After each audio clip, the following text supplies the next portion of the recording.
Là, je vais vous présenter la bulle cinématographique sur Little Big Man d'Arthur Penn. Donc, Arthur Penn était un réalisateur né à Philadelphie en 1922. Il a réalisé de nombreux films comme Bonnie and Clyde, Little Big Man et Miracle en Alabama en 1962, ou La poursuite impitoyable en 1966. Le réalisateur représente dans ses films un œil très critique de la société qui l'entoure. Il a un regard critique sur la société américaine, qu'il montre dans ses films, axés sur les genres de comédie dramatique, du western ou des faits historiques. Comme dans Bonnie and Clyde, il dépeint l'Amérique de son époque, rebelle, jeune et violente. De la poursuite impitoyable, il rentre dans la cour des grands du 7e art. Little Big Man. Un journaliste vient recueillir le témoignage de Jack Crabb, 121 ans, dernier survivant de la bataille de Big Horn, qui vit la victoire des Indiens sur les troupes du général Custer. Le vieil homme se met à raconter l'histoire de sa vie, le massacre de ses pères et l'adoption par la tribu Cheyenne, où il est recueilli, puis son retour parmi les Blancs en pleine guerre contre les Indiens. Comment Arthur Penn nous fait rire et pleurer dans un même film.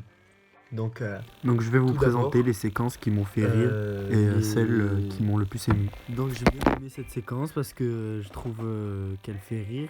Parce que le chef indien, même s'il y a un combat derrière, il a l'air de s'en foutre un peu.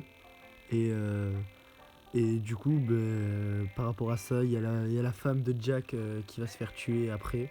Donc là, on peut voir exactement ce que Arthur Penn peut arriver à nous faire ressentir dans ses films. Parce qu'il passe d'une scène comique à une scène tragique dans la même séquence. Et là, on peut voir que Little Big Man parle au chef et lui dit qu'il est aveugle, le chef et lui vont passer carrément inaperçus. Personne ne sait pourquoi.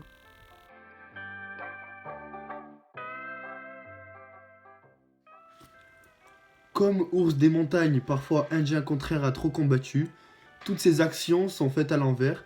Il est devenu fou. Et tous ses comportements envers Jack est risible.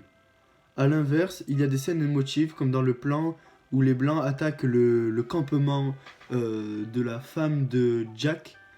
Et les soldats tuent ces trois femmes. Et ils tuent aussi sa femme qui portait son enfant. Et on voit son enfant et sa femme tomber. J'ai trouvé cette scène plutôt tragique et émotive pour Jack. Ça a dû lui faire mal au cœur. Voilà. Après la première partie du film, qui reste sur le mode de l'humour, puis s'enchaîne avec des drames terribles, sur la deuxième séquence, on peut voir la scène du début où ses parents meurent par un indien de la tribu ennemie à celle qui Jack a été recueilli et qui va ensuite intégrer. Le réalisateur commence par une séquence dramatique. J'ai pensé que... Alors là, je vais vous donner mon avis. J'ai pensé que ce film n'allait pas me séduire car de base, je ne suis pas trop film d'Indien, cowboy, cowboy, western, tout ça. Mais au final, le réalisateur a su donner du rythme euh, dans le temps de la vie chez les Blancs et du temps chez les Cheyennes et nous montre comment le vivaient les Indiens de façon drôle en retournant les clichés qu'on a eu à cause des films d'Indiens et de western. En comparaison, pour une poignée de dollars de Sergio Leone ne m'a pas autant plu que Little Big Man. Dans une poignée de dollars, les héros principaux restent clichés par rapport à cela qu'on imagine des westerns, plus appréciable dans Little Big Man. Une poignée de dollars est beaucoup plus connue à apprécier que Little Big Man, à tort pour moi, car Little Big Man est beaucoup mieux, beaucoup plus dynamique, plus travaillé, tout ça. Enfin, pour moi, hein. Du coup,